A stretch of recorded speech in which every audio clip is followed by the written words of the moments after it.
పరలోకమందున్న మా తండ్రి, మరికొన్ని సంగతులు మాతో మాట్లాడండి. మీ పిల్లలకు అవసరమైన సంగతులు అందించండి.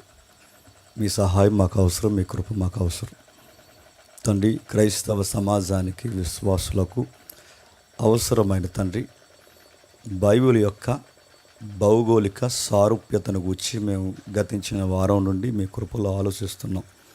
మరికొన్ని సంగతులు మాకు అందిస్తారని అర్థిస్తూ తండ్రి, బలహీనులము, దౌర్భాగ్యులము, జ్ఞానం లేని మాలాంటి వారిని తండ్రి మీరు వాడుకుంటున్నందుకు మరొకసారి మమ్మల్ని మీకు అప్పగించుకుంటూ క్రీస్తునామని ప్రార్థన సమర్పిస్తున్నాం తండ్రి.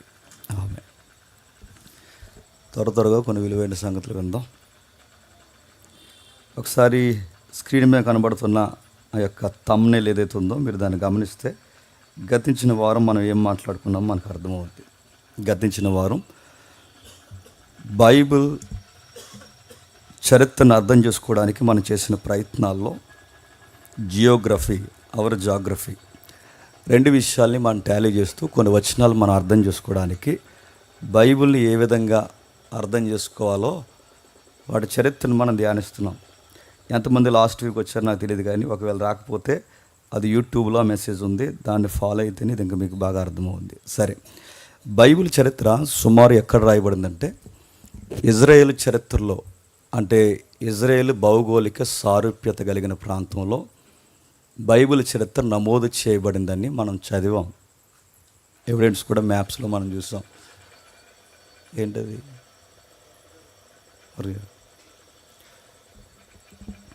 వాటిని చూసినప్పుడు వాటిని అర్థం చేసుకునే నైసర్గిక స్వరూపాన్ని ఇజ్రాయేల్ దేశం ఎలా ఉందంటే మనం చూసాం. ఒక పక్క పూర్తిగా ఎడారి, మరో పక్క పూర్తిగా మధ్యధరా సముద్రం, మరో పక్క ఉత్తర భూభాగంలో పూర్తిగా కొండ ప్రాంతాలు, దిగువ స్థాయిలో అంటే దక్షిణ భూభాగంలో పూర్తిగా సౌడు నేల అంటే మృత సముద్రం, ఇలాంటివి ఏవైతే ఉన్నావో ఇవన్నీ ఉన్నాయి. ఇంకా పోనీ ల్యాండ్ ఎలా ఉందనుకుంటే చుట్టూ ఉన్న రాజకీయ వ్యవస్థ చాలా ప్రమాదకరమైన వ్యవస్థ. ఇవన్నీ మనం లాస్ట్ వీక్ టచ్ చేసాం జాగ్రఫీ మనం మాట్లాడుకున్నప్పుడు. అంటే ఒకవైపు పూర్తిగా అరేబియా ఎడారి టచ్ అవుద్ది. ప్రపంచంలో అతిపెద్ద ఎడారి సహారా ఎడారి అయితే దాని తర్వాత మళ్ళీ అంత ప్లేస్ని ఆక్యుపై చేసేది అరేబియా ఎడారి. ఆ ఎడారిలోనే ఇస్రాయేల్ నడిచారు. ఆ చరిత్రను మనం ధ్యానించినప్పుడు, ఆ చరిత్రను మనం ఆలోచించినప్పుడు కుడివైపున అంటే మ్యాప్ని మనం ఇలా పెట్టుకుని, మ్యాప్ ఎప్పుడు నార్త్ సైడ్ చూడాలి తెలుసు కదా. నార్త్ ఎందుకు చూడాలంటే ఇంకా అంతే సంగతులు. ఇంకా మ్యాప్ని ఎప్పుడు నార్త్ సైడే గుర్తించాలి. అది మ్యాప్ స్టైల్. అది జీపీఎస్ అయినా మ్యాప్ అయినా ఏదైనా నార్త్తోనే స్టార్ట్ అవుద్ది. సరే, ఆ గూగుల్ పొజిషన్ మనం తీసుకుని నార్త్ నుంచి రైట్ సైడ్కి మనం చూస్తే పూర్తిగా అరేబియా ఎడారి ఉంటుంది. లెఫ్ట్ సైడ్ మనం చూస్తే పూర్తిగా మెడిటేరియన్ సీ అంటే మధ్యధరా సముద్రం ఉంటుంది. పూర్తిగా పైన మన ఇండియాకి హిమాలయాల ఉత్తర భూభాగంలో ఎలా ఉంటాయో ఇజ్రాయెల్ దేశానికి పైన మనకు కనబడే లెబనోను పర్వతాల కనుమలు కనబడతాయి. కింద పూర్తిగా డెడ్ సీ అంటే సౌడు నేల, అంటే ఉప్పుతో మిళితమైపోయిన నేల, అందులో పెద్ద పంటలు పండవు. ఇలాంటి ఏమాత్రం సౌకర్యం లేని నేలలో ఇశ్రాయేల్ చరిత్ర నడిచింది. పైగా చుట్టూ ఎలాంటి దేశాలు ఉన్నాయో మనకు తెలుసు. చుట్టూ ఉన్న దేశాలు ఎలాంటివి అంటే పైనేమో రాత్రికి రాత్రే పగలే మనుషులు తినేసే మనుషులు పైన ఉన్నారు. అవి మిక్స్డ్ సామ్రాజ్యాలు మనకు తెలుసు. అసూరియన్స్ కానీ, బాబిలోనియన్స్ కానీ, మెడోఫెర్షియన్స్ కానీ, గ్రీక్స్ కానీ, వీళ్ళందరూ మెస్సపోతోమియా అడ్డాను చేసుకుని అవి మిళితమైన సామ్రాజ్యాలు. వాళ్ళ ప్రమాదకరమైన మనుషులు. సరే, దిగువ స్థాయిలోకి వచ్చి ఇటువైపు చూస్తే ఐగుప్తి పూర్తిగా బలమైన సామ్రాజ్యం. వీడెళ్ళి వాడిని కొట్టినా, వాడొచ్చి ఈయన్ని కొట్టినా మధ్యలో నష్టపోయేది ఎవరంటే ఇజ్రాయేల్ దేశం నష్టపోద్ది. అలాంటి దేశాన్ని అబ్రహాము, ఇస్సాకు, యాకోబులకు దేవుడు ఇచ్చే ఉన్నాడంటే ఇది పాలు తేనెలు ప్రవహించు కానాను భూభాగం, ఇది పరలోకానికి గుర్తు అని చెప్పి ఆ కానాను భూభాగాన్ని వాళ్ళకి ప్రామిస్ ల్యాండ్కి ఇచ్చాడు. పోనీ అక్కడ ఏమైనా చెప్పుకోదగ్గ ల్యాండ్ అంటే పేరుకి ప్రామిస్ ల్యాండే, కానీ దాన్ని చూస్తే పగలే గుండె ఆగిపోతాయి. అలాంటి ఏరియాలో భక్తుల్ని, విశ్వాసుల్ని, ఇశ్రాయేల్ని దేవుడు నడిపించి ఇక్కడ నేను మిమ్మల్ని పోషిస్తా అన్నప్పుడు అక్కడ బైబిల్ రైటర్స్ అంటే ఆథర్స్ ఎవరైతే ఉన్నారో అప్పుడు బైబిల్ రాయడం స్టార్ట్ చేశారు.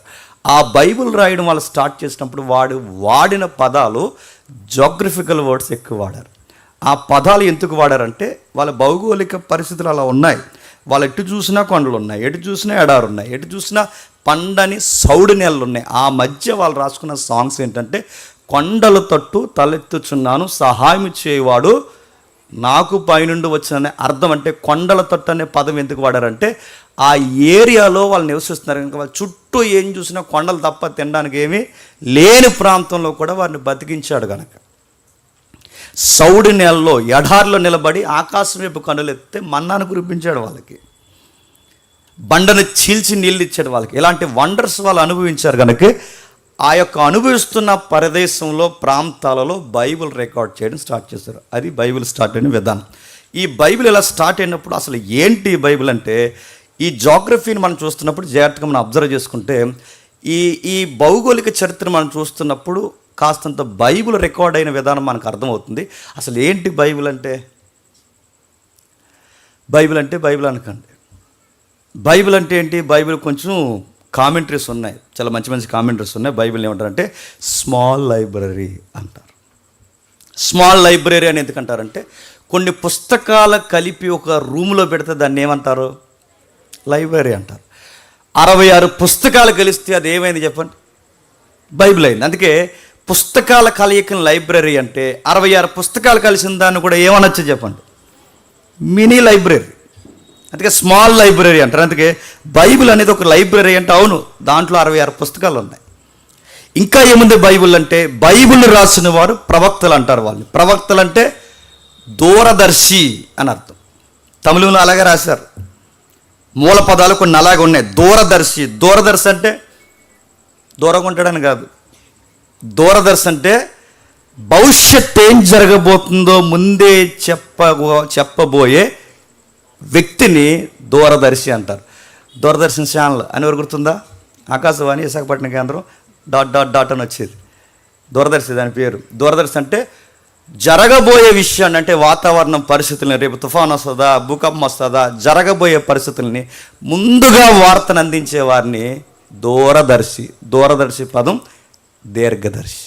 దీర్ఘదర్శికి మరొక పదం ప్రవక్త.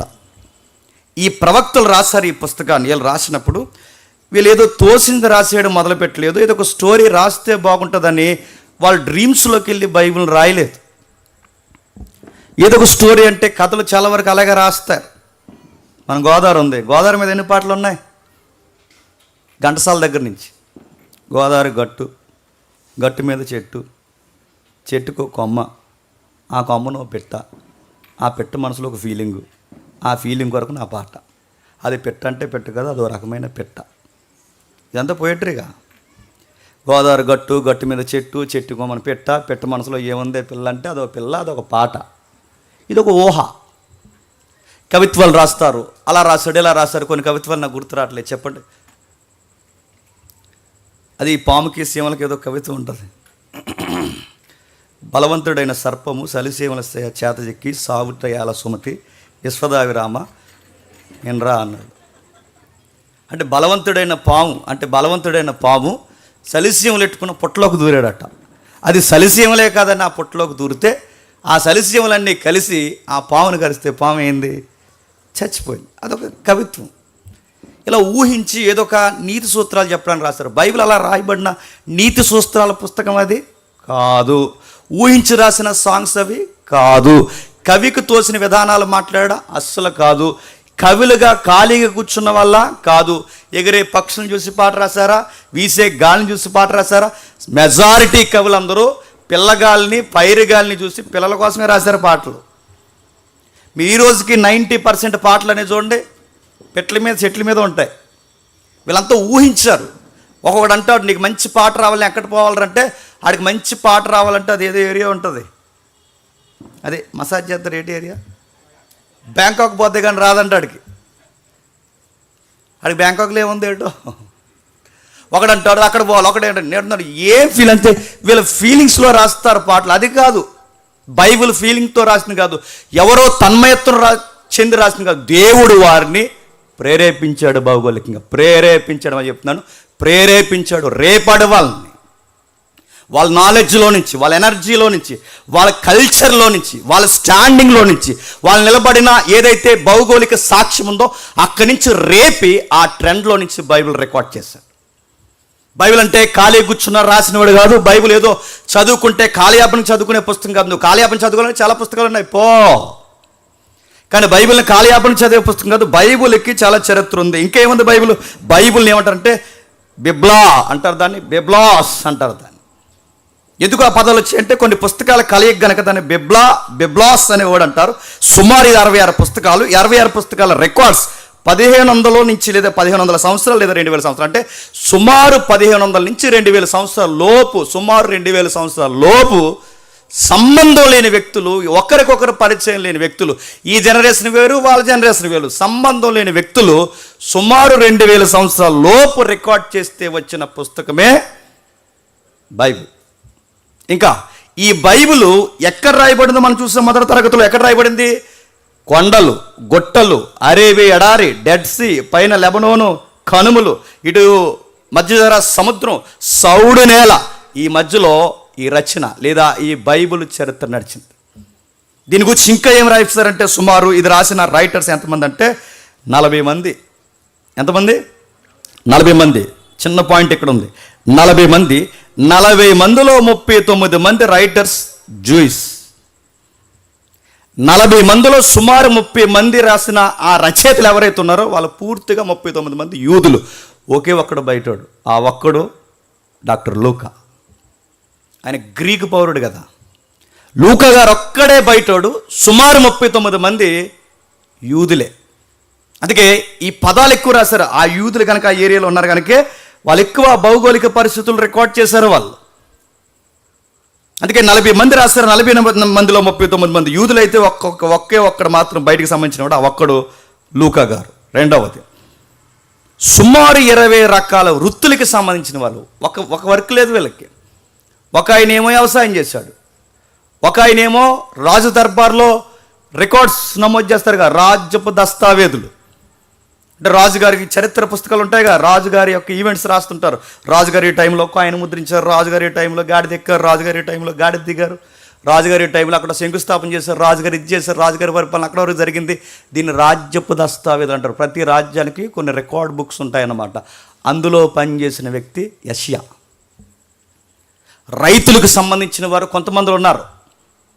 ఎలీషా ఒక రైతు, సమూయేలు ఒక ప్రవక్త, ఒక ఆయన నేరేడు పళ్ళు అమ్ముకుని ఆయన ఉన్నాడు, ఆయన సంబంధమే లేదు అసలు. ఒక డ్యూటీ అంటే ఈయన ఈ డ్యూటీ చేశాడు, ఆయన వేరొక డ్యూటీ చేశాడు, ఆయన వేరొక డ్యూటీ, అంటే చిన్నోడు మొదలుకొని హై లెవెల్లో ఉన్న వ్యక్తుల వరకు బైబిల్ రికార్డ్ చేశారు. కానీ వీళ్ళకి ఒకరికి వ్యతిరేకం ఉండదు, అందరూ ఒకలాగే రాశారు. ఆయన ఉన్న కాలంలో ఈయన బతకలేదు, ఈయనున్న కాలంలో ఈయన బతకలేదు, ఈయనకి ఆయనకి అసలు కమ్యూనికేషనే లేదు.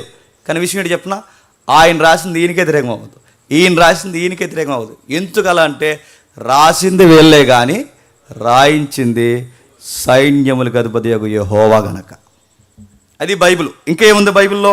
వీరు 10 రకాల వృత్తులకు సంబంధించిన వారైతే వీరు 10 రకాల వేరు వేరు స్థలాలకి సంబంధించిన, అంటే వీళ్ళంతా ఏరియా ఒక్కటి కాదు, వీళ్ళ వృత్తులు వేరు, వీళ్ళ స్థలాలు వేరు, వీళ్ళ రాసిన విధానం వేరు. ఇంకా బైబిల్లో ఏముందని మీరు నన్ను డైరెక్ట్గా అడిగితే కొన్ని పాయింట్స్ చెప్తారు, మీరు గుర్తుపెట్టుకుని. బైబిల్లో ఏముందంటే హిస్టరీ ఉంది, లా ఉంది, పోయట్రీ ఉంది, విజ్డమ్ ఉంది, ప్రాపటిక్ అంటే భవిష్యవాణి ఉంది, లెటర్స్ ఉన్నాయి, ఇంకేమున్నాయి, గణితం ఉంది, ఇంకేముంది, అర్థం కాని మింగుడు పని అనేకమైన ప్రవచనాలు ఉన్నాయి. మరలా బైబిల్లో ఏముందంటే హిస్టరీ ఉంది, లా ఉంది, ప్రాపర్టీ ఉంది, విజ్డమ్ ఉంది, ప్రాపటిక్ భవిష్యవాణి ఉంది, లెటర్స్ ఉన్నాయి, ఇంకా అర్థం కాని ప్రాపసిస్ ఈ రోజుకి ఎప్పుడు జరుగుతుందో తెలియక అనేక మంది దాడితో పెనుగులాడుతున్న అనేక సందర్భాలు ఉన్నాయి. ఇంకేమున్నాయి బైబిల్ అంటే? బైబిల్ ఇలా తెరిస్తే అర్థం చేసుకోవడానికి సరిగ్గా ఒక మాట చెప్పొచ్చు, అది కేవలం హిస్టరీకి సంబంధించో లేదా లాకు సంబంధించో లెటర్కి సంబంధించో కాదు. మనం చదువుతున్నప్పుడు ఒక విషయం మనకు అర్థం కావాలి.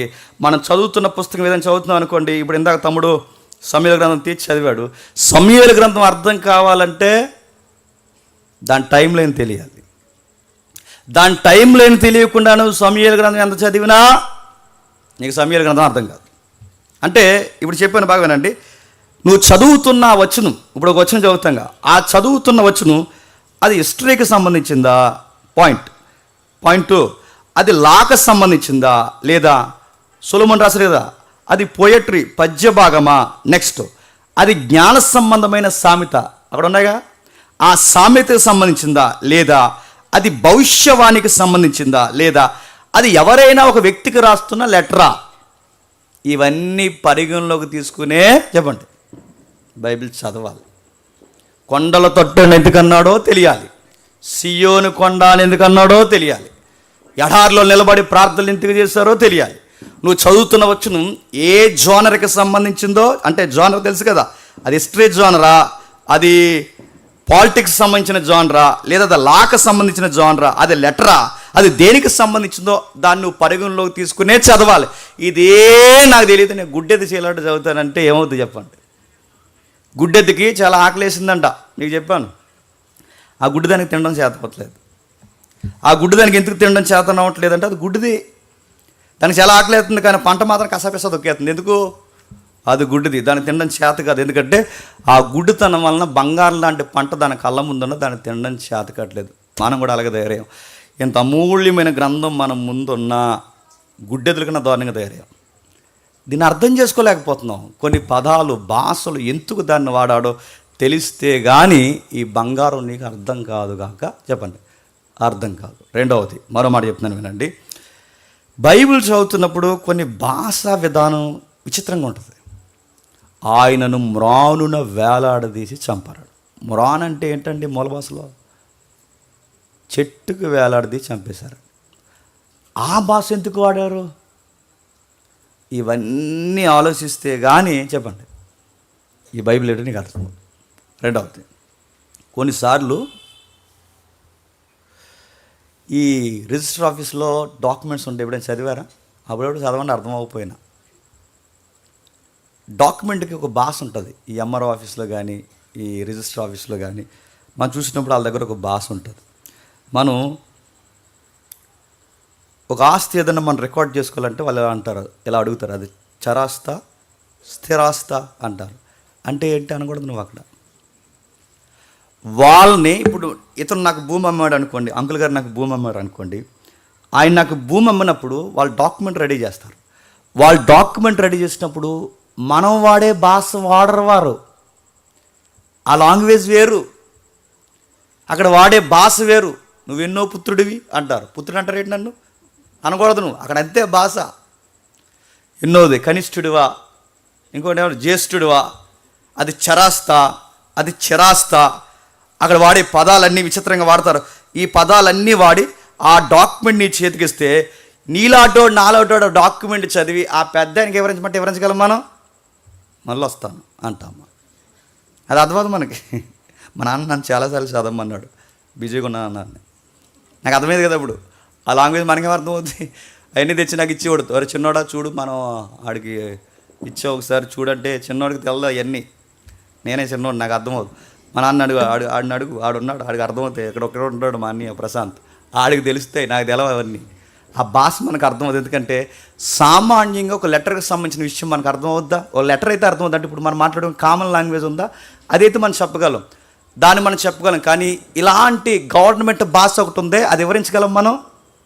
ఒక లెటర్, ఒక రిజిస్టర్ ఆఫీస్లో ఉన్న లెటర్ ఈ జనరేషన్లో నీకు అర్థం కాకపోతే, ఈ కళ్ళ ముందు రాస్తున్న పంచాయతీ భాషే నీకు అర్థం కాకపోతే, ఒక ఎంఆర్ఓ దగ్గర ఉన్న డాక్యుమెంటే నాకు అర్థం కాకపోతే, ఇది 3-4 వేల సంవత్సరాల క్రితం రాసిన పుస్తకం అబ్బా. ఇది నీకు అర్థం కావాలి అంటే నువ్వు ఖచ్చితంగా టైం లైన్లోకి ట్రావెల్ చేయాల్సిందే, లేకపోతే నీకు అర్థం కాదు. అరే ఈ లెటర్ మనకు అర్థం కావాలంటే ఎంత కష్టమైతే, మరి ఇందులో ఈ డాక్యుమెంట్ కన్నా గొప్ప భాష వాడాడు ఇందులో. మరి ఇది అర్థం కావాలంటే ఎలాగ అర్థమైపోద్ది నీకు? అంత ఈజీగా అర్థమైపోద్దా? నాకు అర్థం అవ్వాలి ప్రభు, నాకు అర్థం అవ్వాలి ప్రభు అంటే ఎలాగ అర్థం అవుద్ది? కాలాలు ఉన్నాయి, సందర్భాలు ఉన్నాయి, పరిస్థితులు ఉన్నాయి, భౌగోళిక పరిస్థితులు ఉన్నాయి. వీటన్నిటినీ పరిగణలోకి తీసుకుంటేనే ఈ బైబిల్ నీకు అర్థం అవుద్ది. నెక్స్ట్, నేను టూకీగా జస్ట్ థియరీ మాత్రం చెప్తే ఈరోజు జాగ్రత్త వినండి. కాలాన్ని సుమారు 4 భాగాలుగా విభజించారు. మీకు వీలైతే కాంపిటేటివ్ ఫీల్డ్లో ఉన్న వాళ్ళు కూడా అవసరం అవుతూ ఉపయోగపడుతూ వినండి. కాలాన్ని సుమారు 4 భాగాలు. పూర్వ చరిత్ర అంటే క్రీస్తు పూర్వం, క్రీస్తు శకం, ఏడి, మధ్యయుగం, తర్వాత ఆధునిక యుగం, తర్వాత ఆధునిక యుగంలో మరింత లేటెస్ట్ టైంలో నడుస్తుంది ఇప్పుడు ఒక యుగం. అందుకే సుమారు 4 ఉండేవి, ఇప్పుడు 5వ దాన్ని ఎవడో తీసుకొచ్చారు. అందులో లైన్స్ ఇలా ఇస్తారు, మీరు కాలం గుర్తుపెట్టుకోండి. క్రీస్తు పూర్వం సుమారు 600 అంటే బీసీ. క్రీస్తు పూర్వం 600లో ఏం జరిగింది క్రీస్తు పూర్వం 600లో? మీరు చరిత్ర గుర్తుపెట్టుకొని 2K, ఎందుకంటే బైబిల్కి దీనికి సంబంధం ఉంది. క్రీస్తు పూర్వం 600లో ఏం జరిగింది, ప్రపంచంలో ఏం జరిగింది 600 అంటే, ప్రపంచంలో క్రీస్తు పూర్వం 600లో మొట్టమొదటి మెసొపొతేమియా స్టార్ట్ అయింది. రెండవది 600లో ఇంకేముంది, అక్కడ మెసొపొతేమియా కాదు, మెసొపొతేమియా సమానమైన శాఖ ఇక్కడికి సీగి ఇక్కడికి వస్తే సింధు నాగరికత, ఎండాస్ అంటాం కదా మనం, ఆ సింధు నాగరికత కూడా స్టార్ట్ అయింది అప్పుడే. నెక్స్ట్ సింధు నాగరికత ఇక్కడ ఇలా స్టార్ట్ అవుతుండగానే మళ్ళీ మరొక నాగరికత స్టార్ట్ అయింది, దాని పేరు ఈజిప్ట్ కల్చర్ అంటారు దాన్ని. అంటే ఇవన్నీ సమానంగా ఒకే కాలానికి సంబంధించినవి. మెసొపొతేమియా కానీ, సింధు నాగరికత కానీ, ఈజిప్ట్ కానీ సరిగ్గా అదే టైంలో చక్రం కనిపెట్టారు. చక్రం వచ్చాక జనరేషన్ ముందుకు సాగింది. చక్రం అంటే దొల్లించుకోవడం కాదు, గుర్తుపెట్టుకోండి. చక్రం వచ్చిన తర్వాతే అప్డేట్ అయ్యాం. చక్రం అంటే సుమారు క్రీస్తు పూర్వం 600లోనే చక్రం వచ్చింది, క్రీస్తు పూర్వం ఈజిప్ట్ వచ్చింది, క్రీస్తు పూర్వం 600లోనే సింధు నాగరికత, క్రీస్తు పూర్వం 600లోనే మెసొపొతేమియా నాగరికత. దీన్ని 300 నుంచి 1300, మీకు అర్థమైపోయిన అంతే. క్రీస్తు పూర్వం 300 నుంచి 1300 మధ్యస్థంలో, ముఖ్యంగా 600 లోపు అంటే ఈ చరిత్రలో ఎక్కువ దీన్ని రికార్డ్ చేశారు. రెండవది క్రీస్తు పూర్వం నుంచి క్రీస్తు శకం అంటే 476 నుండి 876 వరకు దీన్ని ఏమంటారంటే ఏడీ కింద దీన్ని స్టార్ట్ చేశారు. ఈ స్టార్ట్ చేసిన దానికి ఇక్కడ సరిగ్గా సామ్రాజ్యాలు ఉద్భవించాయి. అంటే 400 నుంచి, అంటే 476 నుంచి 876 వరకు సరిగ్గా ఈ టైంలోనే ప్రజాస్వామ్య వ్యవస్థ వచ్చింది. ప్రజల్లో నుంచి ప్రజలచే ఎంపిక చేయబడిన ప్రజాపతులు అంటాంగా, ఈ ప్రజాపతుల పాలిటిక్స్ స్టార్ట్ అయింది సరిగ్గా ఈ జనరేషన్లోనే స్టార్ట్ అయింది. సరిగ్గా గ్రీక్ నాగరికత స్టార్ట్ అయింది కూడా ఆ టైంలోనే. నెక్స్ట్ తత్వశాస్త్రం, థియాలజీ పుట్టింది ఆ టైంలోనే. నెక్స్ట్ గణితం, లెక్కలు పుట్టింది ఆ టైంలోనే. నెక్స్ట్ నాటకాలు, డ్రామాస్ ఉన్నాయిగా, డ్రామాస్ పుట్టిన కూడా ఆ టైంలోనే. నెక్స్ట్ కవిత్వానికి పెద్దపీట వేసిన కూడా ఆ టైంలోనే. ఇంకా ఆ కిందికి దిగొస్తే రోమ్ స్టార్ట్ అయింది కూడా అప్పుడే. ఆ రోమ్లో రాజకీయానికి పెద్దపీట వేసింది ఆ టైంలోనే. న్యాయ వ్యవస్థ అంటే జడ్జిమెంట్లు అనే ఒక వ్యవస్థను తీసుకొచ్చింది కూడా 476 నుంచి 876 మధ్యస్థంలోనే జడ్జిమెంట్ అనే ఒక వ్యవస్థ స్టార్ట్ అయింది. నెక్స్ట్ నీటిపారుదల విభాగం, అంటే నీటిని ఎలా ఉపయోగించుకోవాలి, ఎలా తిప్పుకోవాలి, ఎలా నిల్వ చేయాలి, ఎలా పండించుకోవాలి, నీటిని అనుకూలపరుచుకునే పద్ధతులను, డ్యామ్స్ కట్టే విధానం, దీన్ని కూడా తీసుకొచ్చింది ఆ టైంలోనే. నెక్స్ట్ శిల్పం, అంటే వస్తువుని శిల్పాలుగా చెప్తున్నారుగా, శిలను శిల్పం, ఏదో పాట ఉంటుందని మర్చిపోయాను నేను. శిలలపై శిల్పాలు చెక్కి సృష్టికి అందాన్ని తెచ్చి, ఇంక నెక్స్ట్ చెప్పకండి బాగోదు. శిలలపై శిల్పాలు చెక్కినారు మన వాళ్ళు, సృష్టికి అందాన్ని తెచ్చాను. వాళ్ళ బాగుందా? శిలలపై శిల్పాలు తెచ్చి సృష్టికి అందం తెస్తాను. సృష్టికి అందం ఏంటో మనం పెళ్లి పట్ల రాస్తాం. సృష్టిలో అందం ఏదన్నా ఉందంటే అవునారు చూసారు, ఆపోజిట్ జనరు వాళ్ళిద్దరూ కలిసి వాళ్ళిద్దరూ ఒక్కటవడం, మ్యారేజ్ అనేది ఒకటి చూసారా, అది సృష్టికి అందం. సరే, వాస్తు శిల్పం అంటే వాస్తుశాస్త్రం, శిల్పాశాస్త్రం పుట్టింది అదే. ఫస్ట్ టైం నగరాలు ఫామ్ చేసింది కూడా ఆ టైంలో, సిటీస్ ఫామ్ చేసింది ఆ టైంలోనే. నెక్స్ట్ రహదారులు అంటే రోడ్స్ ఉండాలి అనే టైంలో కూడా స్టార్ట్ అయింది ఆ టైంలోని. ఇవన్నీ ఎందుకు చెప్తాను మీకు అర్థం అవుద్ది. నెక్స్ట్ మళ్ళీ చెప్తాను. సింధు నాగరికత 600, రాజకీయం స్టార్ట్ అయింది 476. ఎప్పుడు మీకు క్రీస్తు పూర్వం పెద్ద సంఖ్య నుంచి చెప్పండి, కింద సంఖ్యకే రావాలి. అలాగే ఎందుకు వస్తారు, మాకు ఇంట్రెస్ట్ లేదంటే నిలబడమే, ఇంకా తూర్పు అయిపోయింది చూసుకోవడమే. ఎందుకు అలాగంటే పెద్ద సంఖ్య కింద సంఖ్య ఎందుకు వస్తారంటే, కింద సంఖ్యకు వచ్చే సమయానికి నెంబర్ 1 అని ఒక ఇయర్ వచ్చే సమయానికి జీసస్ ఎంటర్ అవుతాడు కనుక, అందుకు పెద్ద సంఖ్య నుంచి చెప్పండి చిన్న సంఖ్యకి, అంటే కాలాన్ని పైనుంచి కిందకి దించుతారు. ఇక్కడ కాలాన్ని కింద నుంచి పైకి నడిపిస్తారు, ఎందుకంటే ఎప్పుడు మూసిపోతుంది తెలియదు కదా మరి. అందుకు సరే, ఏదేమైనా అర్థమైపోయినా అర్థమైనట్టే. నెక్స్ట్ మధ్యయుగం అంటే 14, అంటే బైబిల్ దాటి 1450. ఈ మధ్యయుగంలో అంటే సుమారు అక్కడ మొదటి శతాబ్దం నుంచి 1400 లోపు ఈ మధ్యయుగంలో ఏం జరిగిందంటే, క్రైస్తవ్యం పుట్టింది అప్పుడే, ఇస్లాం పుట్టింది అప్పుడే, రోమన్ క్యాథలిక్ వచ్చింది ఈ యుగంలోనే, పేగు వ్యాధి చన్మరగడ్డరుగా పేగు వ్యాధి వచ్చింది అప్పుడే. నెక్స్ట్ యూరోపియన్ నాగరికతలు దండయాత్రలు స్టార్ట్ అయింది అప్పుడే, ఫ్రెంచ్ విప్లవాలు స్టార్ట్ అయింది అప్పుడే, ప్రింటింగ్ ప్రెస్ స్టార్ట్ అయింది కూడా అప్పుడే, జిరాక్స్లో ఇవన్నీ స్టార్ట్ అయింది అప్పుడే. నెక్స్ట్ ఆధునిక యుగంలో ఇంకేం స్టార్ట్ అయింది, ఆధునిక యుగంలో రెవల్యూషన్ అనే దానికి మొట్టమొదటిసారి పెద్ద పెట్టేసింది 1750లో. సైన్స్ డెవలప్ అయి బాగా కళ్ళు తెరిచింది ఎప్పుడు 16 చివరిలో 17వ శతాబ్దం నుంచి సైన్స్ చాలా వేగంగా డెవలప్ అయింది. అదే టైంలో ప్రొటెస్టెంట్ విప్లవాలు కూడా స్టార్ట్ అయింది అప్పుడే. మార్టిన్ లూథరన్ గారు వస్తారుగా, ఇలాంటి విప్లవాలన్నీ స్టార్ట్ అయింది అప్పుడే. ప్రింటింగ్ మిషన్ వచ్చింది అప్పుడే. 1517 నుండి 1648 వరకు రెవల్యూషన్ చాలా ఎక్కువైపోయింది. విప్లవాలు ఆ జూనియర్ కింగ్ వీళ్ళందరూ ఉంటారు చూసారా, అప్పుడే వాళ్ళకి పునాదులు పడ్డాయి.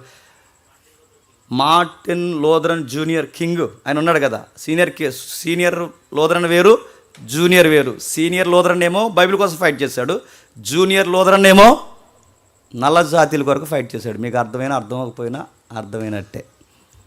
చరిత్ర ఇంకా మంచి చాలా ఉంది. నెక్స్ట్ ఆధునిక యుగంలో పారిశ్రామిక విప్లవాలు స్టార్ట్ అయ్యాయి. అంటే బట్ట, తిండి, ఎక్సెట్రా నిల్వలు, వస్తువులు, డంపింగ్లు, అమ్ముకోవడాలు, షేర్ మార్కెట్లు, ఇవన్నీ పారిశ్రామిక వ్యవస్థ విప్లవం స్టార్ట్ అయింది ఇప్పుడే. నెక్స్ట్ సాంకేతిక విప్లవం మన జనరేషన్లోనే ఎక్కువైపోయింది. సాంకేతిక అంతా తెలుసు కదా, ఉంది కదా, శతారం ఇవన్నీ వచ్చినాయి ఇప్పుడే. ఇది యుగం. ఈ యుగాలు అంటే సుమారు 1, 2, 3, 4 ఒకవేళ ఇప్పుడు కలుపుకుంటే 5, సుమారు ఈ 5 కాలాల్లోనే బైబిల్ చరిత్ర ఉంది. ఈ 5 కాలాల్లోనే సంఘ చరిత్ర కూడా ఉంది.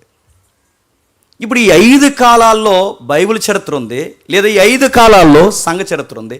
ఇప్పుడు ఈ బైబిల్ను ఇలా తెరిచి బాగా వినాలి. ఈ బైబిల్ను ఇలా తెరిచి చదివినప్పుడు, ఒక రెఫరెన్స్ చదివినప్పుడు, ఇది ఏ కాలానికి సంబంధించింది, ఏ యుగానికి సంబంధించిందో మినిమం ఐడియా నీకు ఉండాలో వద్దా? ఇప్పుడు ఈ రెఫరెన్స్ చదివాం.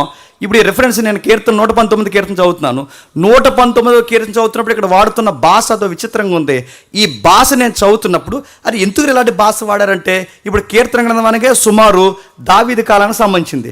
దావీదు కాలం అంటే 500 లేదా 600 మధ్యస్థం, లేదా ఇంకా ముందే 500 దిగువ స్థాయిలో, అంటే 400 లోపు, 400 నుంచి 500 మధ్యలో. ఆ మధ్యలో దావీదు గారు ఇలాంటి పాటలు రాస్తే అది ఏ యుగానికి వస్తుంది? పారిశ్రామిక విప్లవాలు ఏమీ లేని కాలంలో వచ్చిన భాష అది. ఆ భాషలో ఇప్పుడు ఈ కీర్తన నేను చదువుతున్నప్పుడు, ఈ కీర్తనని ఇప్పుడు నాకు అర్థమయ్యేలాగా దేవుడు రాయలేదట అనకూడదు నువ్వు. ఆ టైంలో వాళ్ళకు అర్థమయ్యేలా రాశాడు. ఆ టైంలో వాళ్ళకి ఎందుకు అర్థమయ్యేలా రాశాడంటే, ఆ టైంలో వాళ్ళకి రాశాడు. బైబిల్ ఇప్పుడు గుర్తుపెట్టుకోండి, బైబిల్ నీకు రాయలేదు, బైబిల్ నాకు రాయలేదు, కానీ బైబిల్ మన కోసమే రాశాడు. నీకు అర్థమలేదని నాకు అర్థమైంది. బైబిల్ నీకు రాయలేదు, బైబిల్ మనకి రాయలేదు, కానీ బైబిల్ మన కోసమే రాశాడు. అంటే మరి బైబిల్ ఎవరికి రాశాడు? అప్పుడోళ్ళకి రాశాడు. ఎవరి కోసం రాశాడు? నీ కోసం, నా కోసం రాశాడు.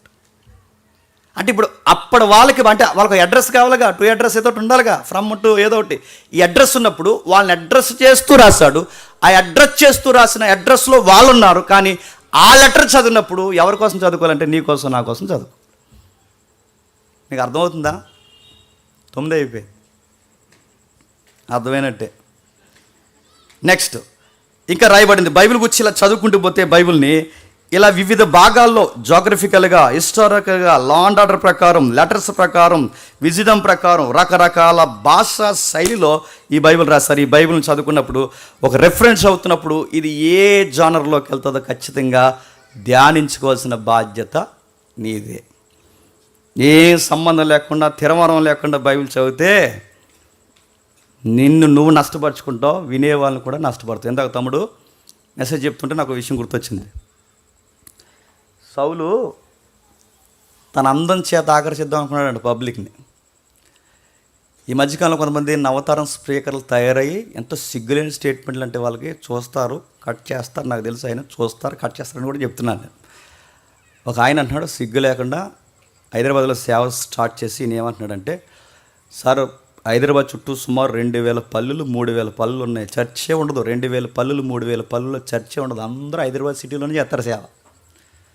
చాలా పల్లెలు ఉన్నాయి కదా సార్, ఇక్కడే సిటీలో మీరు ఎందుకు సేవ చేస్తున్నారని క్వశ్చన్ అవర్లో ఆయన క్వశ్చన్ అడిగితే ఆయన ఏమన్నాడంటే, రేంజర్ ఎవరు సిటీలోనే తిరగాలి, రేంజర్ ఎవరో చెప్పండి పల్లెటూరులో తిరగండి. మక్కులు ఎరగొట్టేవాడు లేక ఆ మాటలు నీకు, నువ్వు రేంజర్ ఎవరువా అని అడుగుతున్నాను. దేవుడు చూడకపోతే పిల్లికి బెచ్చమేయడం కూడా పనికిరావు.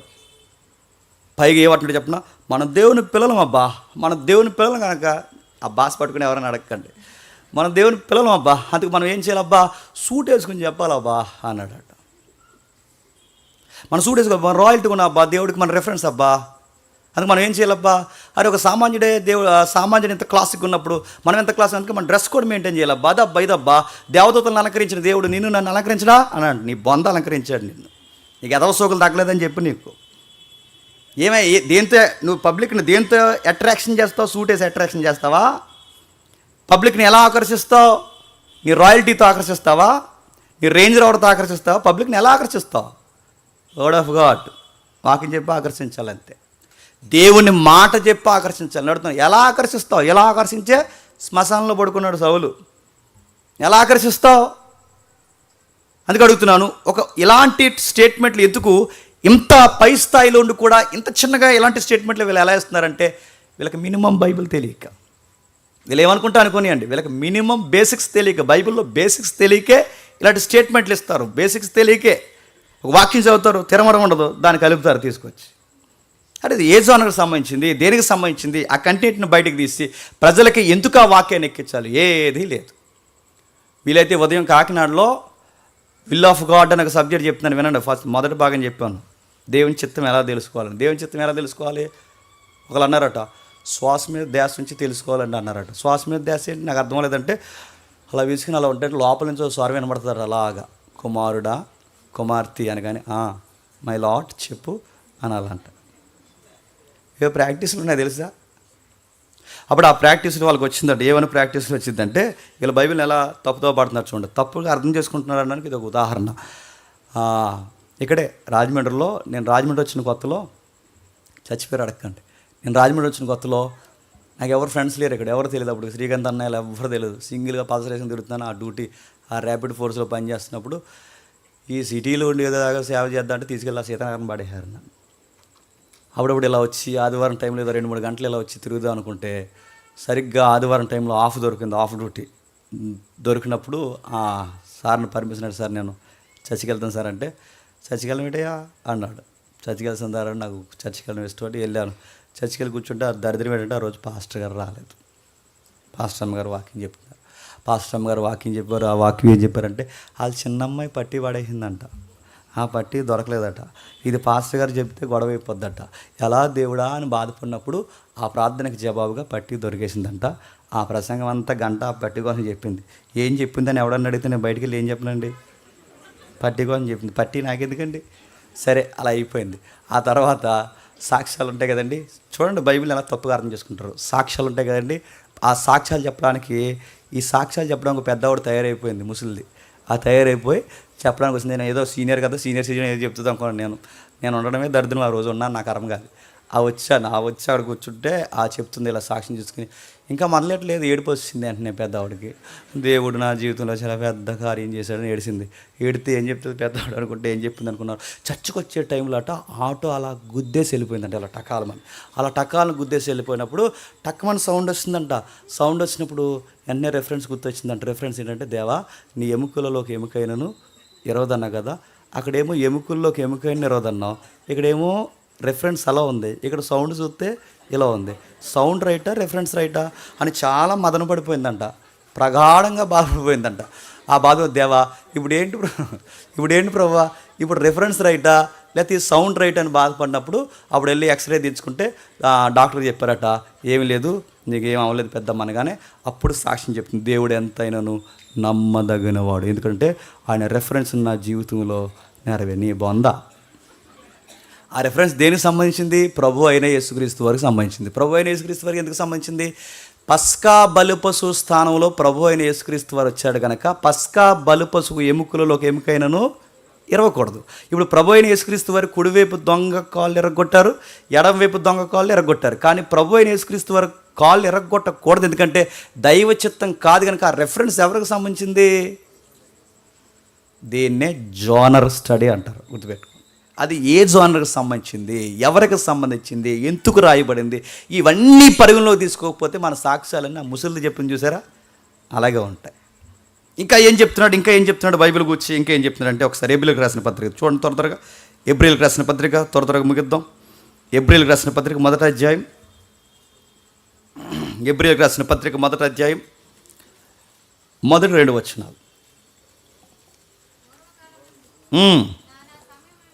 నానా సమయములలోనూ నానా విధములుగాను ప్రవక్తల ద్వారా తన పితరులతో మాట్లాడిన దేవుడు ఈ దినముల అంతమందు కుమారుని ద్వారా మనతో మాట్లాడిన బాగా వినాలి. ఎబ్రీ పత్రిక ఎప్పుడు రాశాడండి? సుమారు అంచనా వేయండి. మొదటి శతాబ్దంలో రాశాడు. మొదటి శతాబ్దంలోనే దేవుడు ఏమంటున్నాడంటే పూర్వకాలమందు, ఎప్పుడంట 2000 సంవత్సరాల క్రితం రాసిన ఎబ్రీ పత్రికలోనే, బాగా వినాలి మీకు అర్థమవుతుందో లేదో, 2000 సంవత్సరాల క్రితం రాసిన ఎబ్రీ పత్రికలోనే దేవుడు వాడిన పదం ఏంటంటే పూర్వకాలమందు దేవుడు నానా సమయాల్లోనూ నానా విధములుగా తన ప్రవక్తల ద్వారా మాట్లాడిన దేవుడు. అంటే ఎబ్రీ పత్రిక రాసే సమయానికే పాత నిబంధన పూర్వకాలం అయితే ఇప్పుడు మనకండి పూర్వకాలానికే పూర్వకాలం. అది నా మాటలు మీకు అర్థమవుతూనే లేదు. అరే మొదటి శతాబ్దంలో ఎబ్రీ పత్రిక రాసే సమయానికే వాళ్ళే పాత నిబంధన పూర్వకాలం అందని ఆ రోజే వాళ్ళ పూర్వకాలం అంటే ఇప్పుడు ఆ పూర్వకాలానికి ఇంకా పూర్వకాలానికి ముందున్నాం మనం. మరి మనకెంత పూర్వకాలం అది? అరే వాళ్ళకే ఎబ్రీ పత్రిక రాస్తున్న సమయానికే వాళ్ళే పూర్వకాలం అది అర్థం చేసుకోవడం, నానా సమయాల్లో నానా విధాలుగా మాట్లాడే జోనర్స్ చెప్తున్నాడు పత్రికలో. ఇదిగో నానా విధములుగా నానా సమయాలు, నానా విధములుగా అదిగో చూడండి, పూర్వకాలం నానా సమయాల్లో మూల భాషల్లో నానా భాగాలు నానా విధాలుగా ప్రవక్తల ద్వారా పితరులతో మాట్లాడిన దేవుడు ఈ దినముల యందు కుమారుని ద్వారా మనతో మాట్లాడింది. ఇన్ని జోన్స్ ఉన్నాయి. వాళ్ళకే పూర్వం అయితే ఇప్పుడు మనకే పూర్వంలో పూర్వం. ఇప్పుడు ఎబ్రీ పత్రికే పూర్వం మనకి. అసలు ఎబ్రీ పత్రికే పూర్వం అయితే ఎబ్రీ పత్రికే పూర్వం మనకి, పాత నిబంధన పూర్వం అయితే ఇప్పుడు ఇన్ని పూర్వకాలంలో రాయబడిన ఈ పుస్తకం తెచ్చుకుని 2025లో కూర్చుని గదిలో ఫ్యాన్ వేసుకుని కింద కూర్చుని సీరియస్గా దాన్ని చదివేస్తున్నప్పుడు నీ తలకాయకి ఏమన్నా అర్థమవుతుందా? నీకేం అర్థం? తన్మయత్నం చదివేస్తావంతే. అమ్మయ్య దేవుడు ఈరోజు నన్ను నీ తన్మయత్నం. అది చాలామంది బైబిల్ ఎలా చదువుతా చెప్తున్నా, ఇవాళ 2 అధ్యాయాలు చదివేశాను, ఇంకా దేవుడు నన్ను కాబట్టి ఇంకా ప్రపంచంలో ఎవరిని దీవింతాడు చెప్పండి. ఇదో ఫీలింగ్. నువ్వు 2 అధ్యాయాలు చదివేసిన పరలోక ముందున్న దేవుడు సీరియస్గా కంగారు అమ్మమ్మో నా బిడ్డ 2 అధ్యాయాలు చదివేసింది, లేదా నా బిడ్డ 2 అధ్యాయాలు చదివేసింది, ఈరోజు ఈ బిడ్డకి ఏదో వజ్రం దొరికేలా చేసేయాలనుకుంటున్నారా? చదవడం ముఖ్యం కాదు. మరి చెప్తున్నా, చదవడం ముఖ్యం కాదు, చదువుతున్నదే అర్థం చేసుకుంటూ చదవాలి. అది నీ స్టడీ అయినా బైబిల్ స్టడీ అయినా ఏదైనా అర్థం లేని చదువుకి వ్యర్థం. అర్థం లేని బైబిల్ చదువు కూడా నీ ఆత్మీయ జీవితానికి వ్యర్థమేగా. అందుకే చదువుతున్నప్పుడు పూర్వకాలంలో నానా సమయాల్లో నానా విధములుగా ప్రవక్తల ద్వారా మాట్లాడిన దేవుడు ఈ దినముల అంతమందు కుమారుని ద్వారా మాట్లాడాడు. కుమారుడు ద్వారా మాట్లాడిన మాటలన్నీ రికార్డ్ చేస్తే ఆ రికార్డ్ చేసిన దాన్ని బైబిల్ పరిభాషలో క్రొత్త నిబంధన అంటారు. మీకు అర్థమైందో లేదు? ఆ పూర్వకాలమందు నానా సమయాల్లో నానా విధములుగా ప్రవక్తలు అంటే మోసే, సమూయేలు, యెర్మియా, జెఫన్యా, మీకా, లాస్ట్ ప్రవక్త మలాకి, వీళ్ళందరితో నానా సమయాల్లో నానా విధములుగా మాట్లాడిన ఆ మాటల్ని పాత నిబంధన చేస్తే క్రొత్త నిబంధనకు వచ్చేసరికి కుమారుని ద్వారా మాట్లాడిన మాటల్ని దేవుడు క్రొత్త నిబంధన చేసి 2 నిబంధనలుగా వేరు చేసి మన చేతుల్లో పెట్టి దీన్ని చదువబ్బా అన్నాడు. ఇప్పుడు నేను చదువుతున్నప్పుడు కాలాలు, సమయాలు, భాష, సాహిత్యము, ఆ పద్యభాగం ఏంటి ఇవన్నీ పరిగణలోకి తీసుకునే దాన్ని చదవాలి. దాన్ని చదవాలి గనకే దేవుడు మనల్ని నమ్మి మన చేతుల్లో పెట్టాడు. నెక్స్ట్ అంతా చెప్పిన తర్వాత కొంతమంది ఏమంటారంటే, నేను త్వరగా ముగిస్తాను, అసలు ఇశ్రాయేల్ని ఎంపిక చేసుకున్నాడు ఏంటండి? ఇండియన్స్ని ఎంపిక చేసుకోవచ్చు కదా. భారతీయులు మనం ఏం తక్కువ అండి. ఈ మాట అంటే మళ్ళీ గొడవ చేసుకుంటారు. భారతీయులు చెప్పండి, నా సహోదరు, గొడవ లేని మాట ఇది. India is my country, all our peoples my brothers and sisters. ఎందుకంటే మళ్ళీ చూసారు భారతదేశం మనం విమర్శించాలి, టెక్స్ట్ మాట్లాడుకుంటున్నాం. మతోన్మాదులు అడిగిన ప్రశ్నకే నేను చెప్తున్నాను. వాళ్ళు ఏమంటారంటే భారతీయులను ఎంపిక చేసుకోవచ్చుగా, ఇశ్రాయేల్ని ఎందుకు ఎంపిక చేసుకున్నారంటే, దేవుడు గొప్పల్ని ఎంపిక చేసుకుని గుర్తుపెట్టుకోండి. నీచుల్ని, దౌర్భాగ్యుల్ని, ఎన్నిక లేని వాళ్ళని, పనికి మాలినోళ్ళని, పెంటగాల్ని, వీళ్ళందరినీ ఎంపిక చేసుకుని తన పని చేయించుకుంటాడు. ఎక్కడుందన్నమాట? కొరింథీ పత్రిక మొదటి అధ్యాయం చూడండి ఒకసారి. ఆ రిఫరెన్స్ తీ తమ్ముడు. కొరింథీ పత్రిక మొదటి అధ్యాయం మొదటి కొరింథీ పత్రిక మొదటి అధ్యాయం, మొదటి కొరింథీ పత్రిక మొదటి అధ్యాయం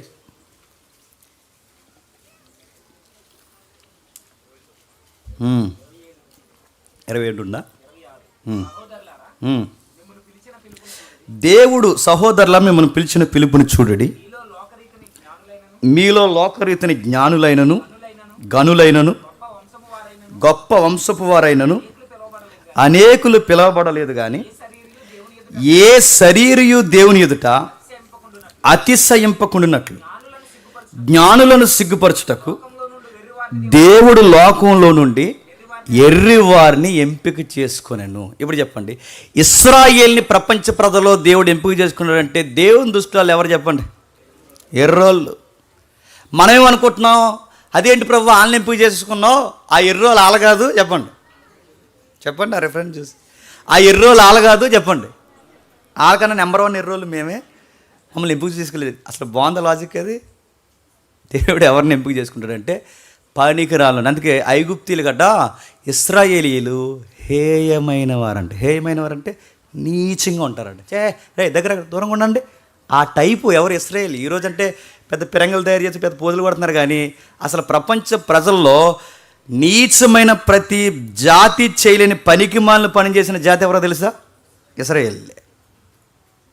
వాళ్ళ కోరికల చరిత్ర మీరు చూడండి. మాంసం కొని చచ్చిపోతారు వాళ్ళు, కొండలు కూడా చచ్చిపోతారు. మీరు చూడండి కావాలంటే. ఇశ్రాయేల్ పురుషుని పూర్వం ఎవరినైనా పిలిచి, బాబు నీ టార్గెట్ ఏంటి, లైఫ్లో నీ గోల్ ఏంటి అని అడిగితే ఎవడన్నా ఏం చెప్తాడు? ఒక ఇల్లు కట్టాలి, పెళ్లి చేసుకోవాలి, పిల్లల్ని కనాలి, ఉద్యోగం కొట్టాలి చెప్తారు. ఏలేం చెప్తారు చెప్పనా? ఒక కొండ కొనుక్కోవాలంటారు. కొండ ఎందుకురా అని అడిగితే ఒక కొండ కొనుక్కోవాలి, ఒక పొయ్యి పెట్టుకోవాలి, కొండ నిండా మాంసం వండుకోవాలి. ఆ మాంసం వండుకొని ఉడుకుతుండగానే కొండల కాడే కుటుంబ సమేతంగా తిని మొక్క ఇక్కడికి వచ్చే సమయానికి ఆవు అని చచ్చిపోతే అంతకన్నా మంచి సావలేదు. అది సంఖ్యాకాండంలో ఉంటుంది, మీరు చదవండి కావాలంటే. ఇశ్రాయేల్ యొక్క విజన్ ఏంటో తెలుసా? మాంసం తిని చచ్చిపోవాలనుకున్నారు. వీళ్ళ చరిత్ర ఏమైనా మంచిగా ఉందా? ఇంకా చెప్తాను చూడండి. దేవుడు ఎలాంటి వాళ్ళని ఎంపిక చేసి, ఎలాంటి వాళ్ళనే అబ్రహాం ఫ్యామిలీని ఎంపిక చేశాడు. శారం ఏమన్నా సంతానానికి అభివృద్ధికి అనుకూలంగా ఉన్న గర్భమా? గర్భం గొడ్రాలు. అన్నాన్ని ఎంపిక చేశాడు. ఆమె ఏమైనా సంతాన అభివృద్ధికి కేర్ ఆఫ్ అడ్రస్ ఆవిడ గొడ్రాలు. ఇంకా నా పేరు గుర్తురాదు, ఎలిజబెత్ పాస్టమ్ గారు. ఆవిడేమన్నా వెంటనే వయసులో బిడ్డలుగానే వేసిందా? గొడ్రాలు. దేవుడు గొప్ప వాళ్ళని ఎప్పుడు ఎంపిక చేయడు చూడండి. పనికి రానోళ్ళనే దేవుడు ఎంపిక చేసి పనికి వచ్చేవాళ్ళుగా పారుస్తాడు.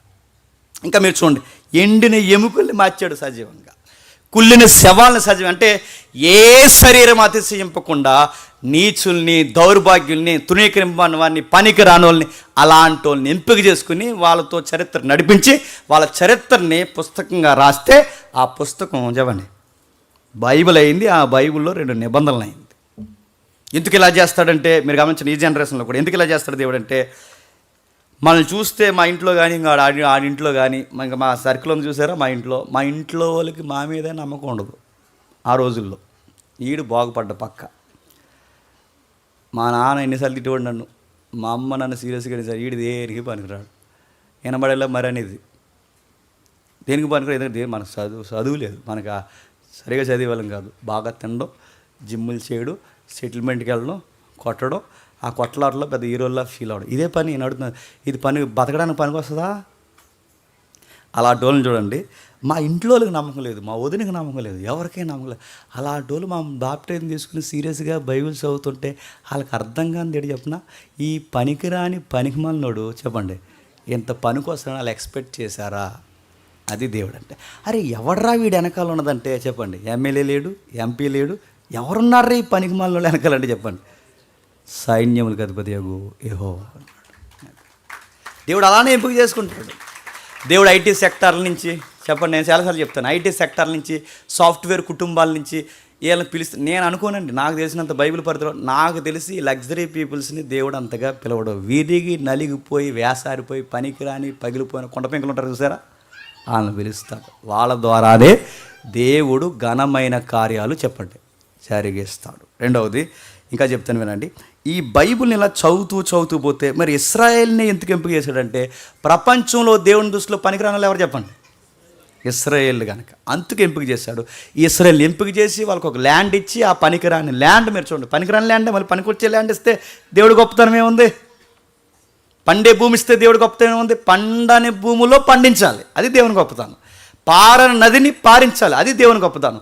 కురవని వానలను కురిపించాలి, అది దేవుని గొప్పతనం. అంటే అనుకూలం కాని భూభాగంలో అనుకూలత ఏర్పరిచి ప్రతికూలతను తీసేసి అనుకూలత పెట్టి పనికిరాని మనుషుల్ని పనికొచ్చే పాత్రలుగా మలిసి అసలు వీళ్ళు దేనికి పనికిరాని కొనుక ప్రజల్ని ప్రపంచానికి రోల్ మోడల్గా ఈ రోజుకి చేసేశాడు.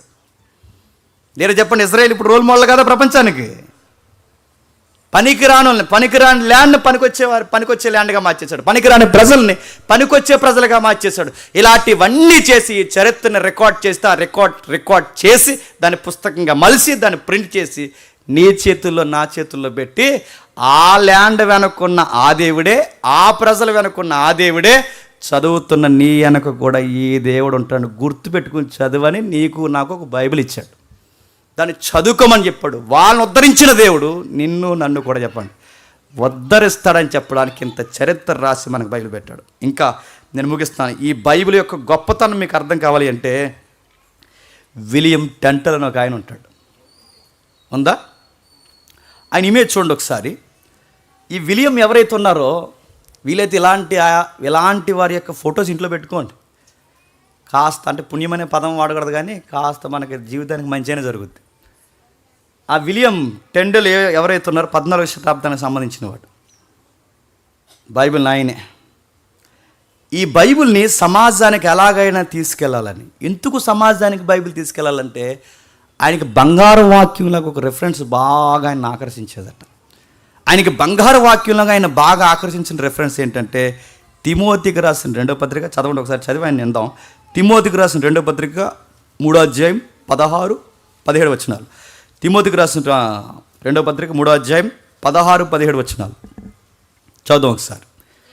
దైవజనుడు సన్నద్ధుడై ప్రతి సత్కార్యమునకు పూర్ణముగా సిద్ధపడి ఉండునట్లు దైవావేశం వలన కలిగిన ఉపదేశించుటకు, ఖండించుటకు, తప్పుదిద్దుటకు, నీతి యందు శిక్షణ చేయుటకు. ఈ రిఫరెన్స్ పట్టుకున్నారంట ఆయన.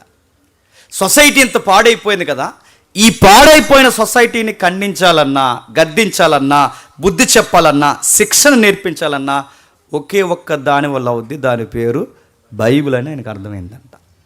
అంటే సొసైటీకి ఖండన అంటే ఏంటో తెలియాలి, సొసైటీకి నీతి అంటే ఏంటో తెలియాలి, సొసైటీకి తప్పు అంటే ఏంటో తెలియాలి, సొసైటీకి పనిష్మెంట్ తీవ్రత ఎలా ఉంటుందో, దాని ట్రైనింగ్ ఎలా ఉంటుందో తెలియాలి. అది తెలియాలి అంటే ఏ లా అండ్ ఆర్డర్ చెప్పదు. మరి ఎవరు చెప్తారంటే వాక్యం చెప్తుంది. ఆ వాక్యము వేగముగా ఈ సొసైటీకి అందాలి. అలా అందాలి అంటే బైబిల్ అంతా ఎబ్రీలో ఉంది. ఎబ్రీలో, గ్రీకులో. పాత నిబంధన ఏమో ఎబ్రీ, కొత్త నిబంధన ఏమో గ్రీకు. ఇప్పుడు ఈ బైబిల్ని అమెరికాలోకి తీసుకెళ్ళాలనుకున్నాడు ఈ పెద్ద మనిషి. అలాంటి ఉన్నతమైన దేశాలు తీసుకెళ్ళాలనుకున్నప్పుడు అప్పటికి రోమన్ క్యాథలిక్కే చర్చ్.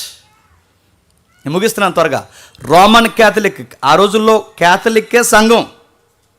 అప్పటికి ఇంకా స్వతంత్ర సంఘాలు రాలేదు. ఎందుకంటే అప్పటికి రోమన్ క్యాథలిక్లో ఫైట్ జరగలేదు. రోమన్ క్యాథలిక్ నుంచి వచ్చిన మాంకే మార్టిన్ లూథరన్ గారు, ఆయన ఇంకా ఫైట్ చేయలేదు. అప్పటికి ఆ ఫైట్ ఇంకా జరగట్లేదు కనుక ఆ టైంలో బైబిల్ బయటికి రావాలి. బైబిల్ అంతా మోతుబర్ల చేతిలో ఉండిపోయింది. ఆ మోతుబర్లు ఎవరంటే రోమన్ క్యాథలిక్ పెద్దలు. అలాంటి రోమన్ క్యాథలిక్లో మంచి లేదని కాదు, రోమన్ క్యాథలిక్లో భక్తులు లేరని కాదు, రోమన్ క్యాథలిక్ సంఘం కాదని నా ఉద్దేశం కాదు. రోమన్ క్యాథలిక్లో సంఘం పేరు మీద ప్రమాదాలు జరిగేది. చరిత్ర ప్రకారం ఒప్పుకోవాలి. ఎవరైనా రోమన్ క్యాథలిక్ సంఘాల వారు వింటే ఇది చరిత్ర, దీన్ని కాదనలేం. ఓకే, ఆ 14వ శతాబ్దంలో ఈయనకు వచ్చిన గొప్ప ఊహ ఏంటంటే బైబిల్ కేవలం మోతుబర్లు. అంటే ఇప్పుడు నేను ఇక్కడ నిలబడి మాట్లాడుతున్నాను, ఇంకా బైబిల్ ఎప్పుడు నా చేతుల్లో ఉంటుంది. మీకు తెలియదు బైబిల్. నేను ఏది చెప్తే అదే బైబిల్ మీకు. నేను ఇక్కడ తప్పు చెప్పినా అదే మీకు రైటు, నేను ఒప్పు చెప్పినా అదే మీకు రైటు. నేను ఏం చెప్తున్నానో ఇందులో ఏముందో మీకు చూసుకునేంత రైట్ లేదు. బైబిల్ మోతుబర్ల దగ్గర ఉండేది, రాజుల దగ్గర ఉండేది, ఈ బోధకుల దగ్గర ఉండేది. ఈయన ఏం చేశాడంటే బైబిల్ అందరి చేతుల్లోకి వెళ్ళాలన్నాడు. అందరి చేతుల్లోకి బైబిల్ వెళ్ళాలంటే ఈ నాయకులు మోతుబర్లు ఒప్పుకుంటారా? ఒప్పుకోలేదు. వాళ్ళు ఏం చేశారంటే ఇది కనుక తర్జుమా చేసావో నీ సంగతి చూస్తామన్నారు. లేదు, నేను తర్జుమా చేస్తాను, మీరు ఏం చేస్తానని చెప్పి మొత్తం మీద ప్రింట్లు రెడీ. అదే ఆ రోజుల్లో తర్జుమాలు, చేతులతో రాసి తర్జుమాలు ఉన్నాయిగా, ఆ తర్జుమాలు రెడీ చేశాడు. ఏదోలాగా ఈ గ్రంథాలు ప్రింట్ చేశాడు. ఆ గ్రంథాలు ఏదోలాగా అప్పటికే పాత నిబంధన ప్రింట్ చేశాడు. క్రొత్త నిబంధన ఇద్దాం అనుకునే సమయానికి టైంకి ఆ క్రొత్త నిబంధన గ్రంథాలు కాల్ చేశారు. పాత నిబంధన ఏదోలాగా అప్పటికి అమ్మిన డబ్బులతో మళ్ళీ ఏం చేశాడంటే క్రొత్త నిబంధన మళ్ళీ ప్రింట్ చేశాడు. అంటే క్రొత్త మళ్ళీ తర్జుమాలు ప్రారంభించాడు. మళ్ళీ క్రొత్త నిబంధన తర్జుమాలు ప్రారంభిస్తే రాజు దగ్గరికి విషయం తీసుకెళ్ళి, అప్పటికి రాజుకి సంఘానికి ఇంటర్నల్ లింకులు ఉండేవి, గుర్తుందో లేదో. దైవజనుడు చెప్పినట్టు రాజు చేస్తాడు పైన, ప్రవక్తలు చెప్పినట్టు రాజులు. ఇందాక సమయలు చెప్తే సౌలు ఎలా చేశాడో ఎప్పటికీ మీరు చూడండి. ఇటలీలో పోప్ పరిపాలనేగా, ఎప్పటికీ పోప్ ఏది చెప్తే అదే శాసనం. అలాగే ఆ రోజుల్లో కూడా ఎవరైతే పోప్స్, బిషప్స్, ఆర్ట్ బిషప్స్ ఎవరైతే ఉన్నారో వీళ్ళు చెప్పినట్టే జరగాలి. అందుకే రాజుకి వీళ్ళకి కమ్యూనికేషన్ ఉంటుంది కనుక రాజుగారి దగ్గరికి విషయాన్ని తీసుకెళ్ళి ఏమన్నారంటే, అయ్యా ఆడు బైబిల్ ప్రింట్ చేస్తున్నాడు అన్నారు. ఎవరో విలియం బైబిల్ ప్రింట్ చేస్తున్నాడు, వాడిని ఎలాగైనా ఆపాలంటే ఏం ప్రింట్ చేశాడు, మళ్ళీ న్యూ టెస్ట్మెంట్ అంటున్నాడు, ఆల్రెడీ పాత నిబంధన ఇచ్చేశాడు, ఇప్పుడు మళ్ళీ కొత్త నిబంధన అంటున్నాడు. వీడిని ఎలాగ వదిలేస్తే అందరి చేతులకు బైబిల్ పోతే రేపొద్దున మనం ఏం బోధిస్తామని చెప్పండి అన్నారు. మరి ఏం చేయాలి? తీసుకురండి. తీసుకొచ్చారు, కట్టారు. ఆ కట్టి గొంతు నలిపేశారు. అది చూడండి, తాడుతో ఆ గొంతు వెనక్కి అటు ఒకటి తాడు పట్టుకున్నాడు, ఇటు ఒకటి తాడు పట్టుకున్నాడు. ఇద్దరు కలిపి భయంకరంగా గొంతు నొక్కేశారు. కేవలం బైబిల్ని తర్జుమా చేశాడని. ఆ బైబిల్ తర్జుమా గొంతు నలిపేశారు, భయంకరంగా గొంతు నలిపి చంపేశారు. ఆ ముక్కలుగా చిదిగిపోయేలా దేహాన్ని చాలా దారుణంగా కొట్టారు.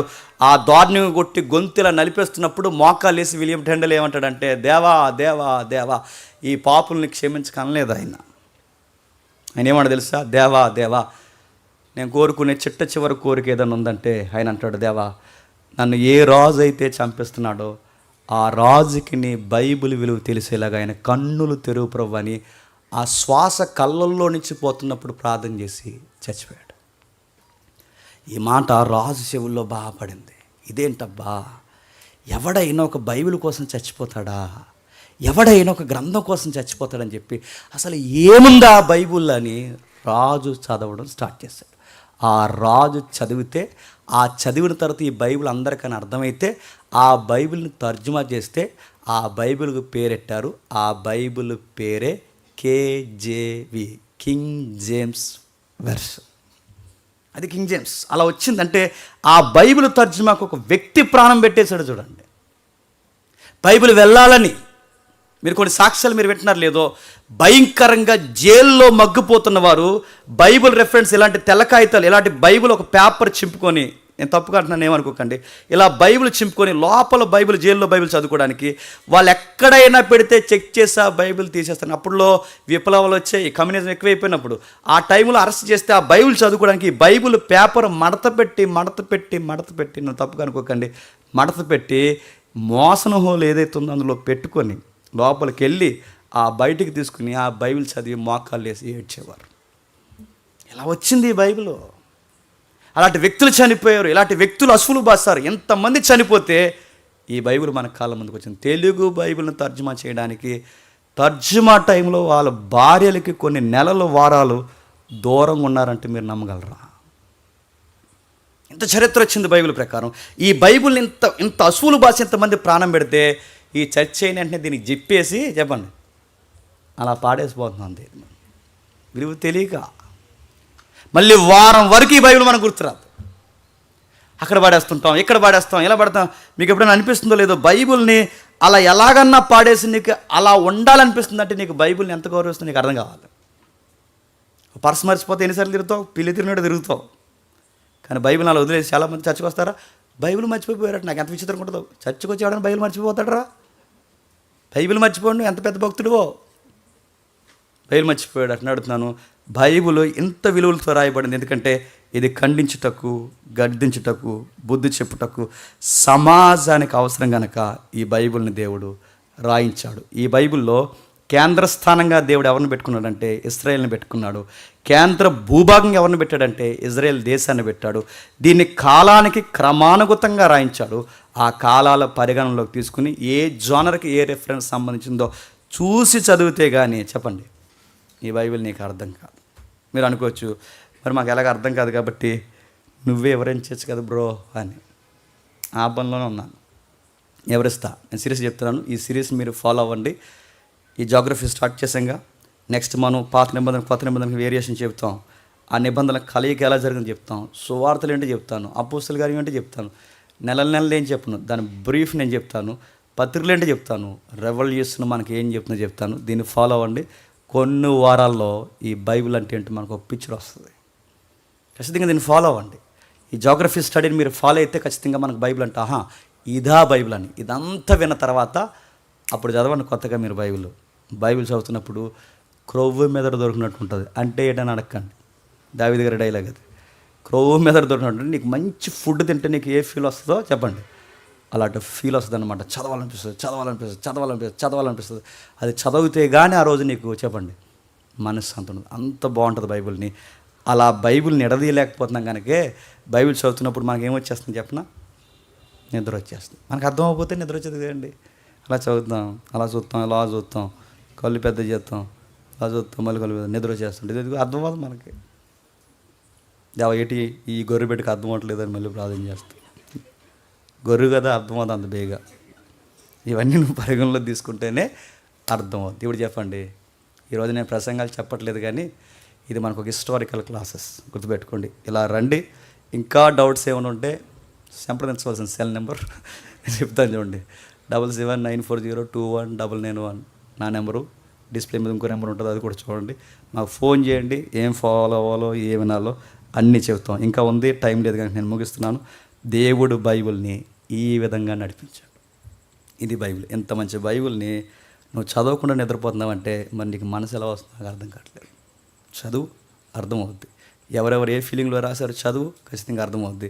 వారితో మాట్లాడిన దేవుడు ఈ గ్రంథంలో నుంచి నీతో కూడా మాట్లాడతాడు, నాతో కూడా మాట్లాడతాడు. మనతో మాట్లాడిన దేవుడు మనకు తోడుంటే ఎన్ని ప్రమాదాలు వచ్చినా చెప్పండి, నిండు కొండలాగా ధైర్యంగా మనం ఉంటాం. దేవుడు మిమ్మల్ని దీవించును గాక.